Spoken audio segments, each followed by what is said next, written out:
안녕하세요. 무엇이든 분석하는 남자 통계파랑 기파랑입니다. 오늘부터는 스테이타를 통해서 회귀 분석을 수행하는 방법에 대해서 살펴볼 건데요. 회귀 분석이라는 것은 이제 여러분들이 OLS 최소 제곱법이라는 이제 용어를 많이 들어보셨을 거예요. 최소 자승법이라고 이제 불리는 건데, 오디너리 리스트 스퀘어스라는 이제 최소 제곱법을 사용해서 잔차의 제곱합을 최소화시키는 모수를 추정한다. 이것이 바로 이제 회귀 분석이라고 생각을 하시면 될 것 같아요. 회귀 분석은 이제 y는 베타 제로 플러스 베타 1 플러스 이제 오창 엡실론 이렇게 이제 구성이 되고 있는데요. 여기서 이제 우리가 관심 있는 것은 바로 이제 모수인 바로 베타 1이 되는 거죠. 베타 1.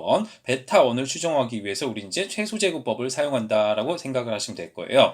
근데 이제 OLS에서 어떤 기본 가정이 성립되어야 되는 게 있어요. 이 가정이 성립되었을 때 우리는 바로 그거를 최우수 선형 불편 추정량이라는 분류라는 이제 용어를 이제 사용하게 됩니다. 이제 분류가 되기 위한 조건을 말씀드리면은 첫 번째로 실제 모형은 선형의 상태, 그러니까 1차 함수 직선의 형태여야 된다라는 얘기가 되는 거고요. 두 번째로 이제 오차항의 조건부 기대값은 0, 평균은 0이라는 얘기죠. OLS의 외생성 가정이라고 하고요. 세 번째는 오차항의 조건부 분산은 모든 i에 대해서 동일하다. 등분산성이죠. 등분산성. 그리고 이제 두 개의 서로 다른 오차항은 서로 독립이다. 잔차의 독립성 가정을 이제 의미를 한 거고요. 다섯 번째, 오차항은 정규 분포를 따른다. 오차항의 정규성을 의미하는 겁니다. 이 모든 조건이 성립되었을 때 바로 우리 이제 분류 추정량이라고 한다. 이게 굉장히 좀 중요한 부분이니까 여러분들이 꼭 기억하시면 좋을 것 같아요. 자, 회귀 분석을 기본으로 해서 모든 응용이 시작되기 때문에 어떤 프로그램을 다루든지 간에 회귀 분석, 리그레션은 굉장히 중요하다라고 아무리 강조해도 지나치지 않을 것입니다. 이제 리그레션 같은 경우는 이제 특히 스테이타에서 되게 중시하는 분석이에요. 스테이타는 이제 계량 경제학을 이제 거의 그것을 기반으로 특화된 프로그램이다 보니까 회귀 분석을 이제 기본으로 해서 여러 가지 응용 분석에 되게 특화된 분석이다 보니까 진짜 OLS에 대한 기본적인 이해가 여러분들이 굉장히 좀 중요하다고 하겠어요. 자, 그러면은 오늘도 이제 신텍스 여기를 보시면은 이제 제가 이제 만든 자료예요. 여기 신텍스에서 보시면 이제 가장 기본적인 선형회귀 분석을 수행을 할 건데요. 이제 제너레이트 이제 변수를 이제 생성하라는 얘기고요. 저 이제 웨이지랑 에이지 나이에 따른 이제 임금의 어떤 인과관계를 한번 볼 거예요. 그래서 리그레션에 이제 처음에 오는 하나는 이제 종속 변수가 되는 거고요. 웨이지 임금이죠. 그리고 이제 뒤에 독립 변수는 이제 여러 개가 될 수가 있는데 오늘은 하나 단순회귀 분석만 해볼게요. 에이지라는 독립 변수 하나만 넣을 거고요. 이제 제너레이트에서 이번에는 로그 임금 이제 되게 임금함수에서 많이 쓰이는데요. 자연 로그를 취했을 때 그 값은 이제 어떻게 다르게 나타나는지 개수 해석을 통해서 오늘 같이 살펴볼 거예요. 자, 그러면은 이것을 통해서 어떻게 결과가 나오는지 한번 분석을 해볼 수 있도록 할게요. 자, 이렇게 결과는 빨리 나오죠. 이제 여러분들이 이제 여기서 이제 주의 깊게 보셔야 되는 것들을 이제 몇 가지 좀 말씀을 드리면요. 일단은 이제 이 회귀 모형이에요. 가장 단순한 회귀 모형이고 여기 이제 이렇게 여러 가지 다 있어요. 되게 그래도 다른 프로그램에 비해서는 일목요연하게 나오는 편이긴 합니다만, 어쨌든 꼭 보셔야 될 부분은 이제 개체수죠. 개체수 n수고요. 여기 이제 F 검정 통계량, 이제 여기 분산 분석, 이제 아누바표에서 나오는 그 모형의 유의성 검정하는 거예요. 이제 R 스퀘어, 모형의 설명력이죠. 이런 것들이 보통 이제 논문에서 이제 많이 들어가고요. 이제 그리고 여기 종속 변수가 있고 독립 변수, 이제 컨스는 이제 상수항이에요.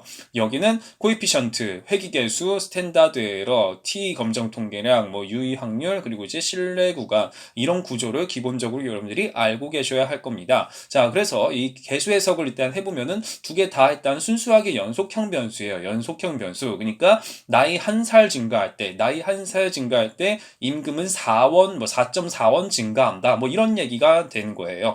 독립 변수 1단위 증가했을 때 종속 변수 몇 단위 증가하느냐. 이게 바로 이제 회귀 분석, 개수 해석의 기본이라고 보시면 될 것 같아요. 자, 그렇게 해서 보시면은 이제 여기 T 검정 통계량에 따른 이제 유의 확률 이제 나왔죠. 통계적으로 유의해요. 일단 유의하고, 이제 모형의 설명량은 4.68%가 나오고요. 어쨌든 중요한 것은, AG 1단위 증가했을 때 웨이지 몇 단위 증가하는가. 이게, 독립 변수에 따른 종속 변수의 인과관계 추정의 핵심이다라고 여러분들이 기억을 하시면 될 것 같아요. 자, 그럼 로그를 취했을 때, 여긴 지금 종속 변수의 로그를 취했어요. 자연 로그예요, 여기서는. 자, 로그를 취했을 때는 과연 이제 어떻게 해석을 해야 되는가? 이게 되게 의외로 많은 분들이 헷갈려 하시는 부분들인데요. 일단 독립변수에는 로그를 취하지 않았어요. 그러니까 독립변수에 로그를 취하지 않았으니까 뭐 독립변수 1단위 증가했을 때 종속변수 몇 퍼센트 로그를 취한 부분에 대해서는 퍼센트 상대적인 어떤 이제 그 값이 들어간다는 거죠. 상대적인 단위. 그러니까 나이 1살 증가했을 때 임금이 몇 퍼센트 증가하는가? 여기서는 이제 보시면 이제 1.5% 증가한다는 얘기죠. 연령이 1%, 1살 증가할 때마다 이제 1.5% 임금이 증가한다. 뭐 그런 얘기가 되는 거고요. 이번에는 이제 독립변수의 로그를 취했어요. 독립변수의 로그를 취했을 때는 이제 상대적 증가가 되는 거죠. 그러니까 1%, 독립변수 1% 증가했을 때 웨이지, 종속변수 몇 단위 증가하는가. 그래서 이제 나이가 1% 증가했을 때 1%만큼 뭐 나이를 먹었다고 했을 때 그때 이제 임금은 뭐 177원 여기서 이제 만원 단위 일 거예요. 이게 아마 이제 만원 단위 177만 원. 여기서 맨 위에서 보시면 이제 4.4만 원 증가고 여기는 이제 177만 원이 이제 증가를 한다라고 보시면 될 것 같아요. 에이지가 1% 증가했을 때 여기 퍼센트 단위로 결국은 간다라는 얘기예요. 그렇다면은 자, 이게 독립변수와 종속변수에 모두 로그를 취했을 때, 이렇게 모두 로그를 취했을 때는 과연 이게 어떻게 해석을 하는가? 결국 로그 모형은 상대적 증가니까 독립변수 1% 증가했을 때 종속변수 몇 퍼센트 증가하느냐? 이렇게 보시면 되는 거예요. 그래서 독립변수가 1% 증가했을 때 이제 종속변수는 여기 65.6% 이제 증가한다. 이렇게 개수 해석을 하는 게 굉장히 중요하다는 얘기입니다. 그리고 무엇보다 단위, 이제 저 같은 경우 이제 여기 웨이지는 보통 이제 만원 단위로 나와 있어요.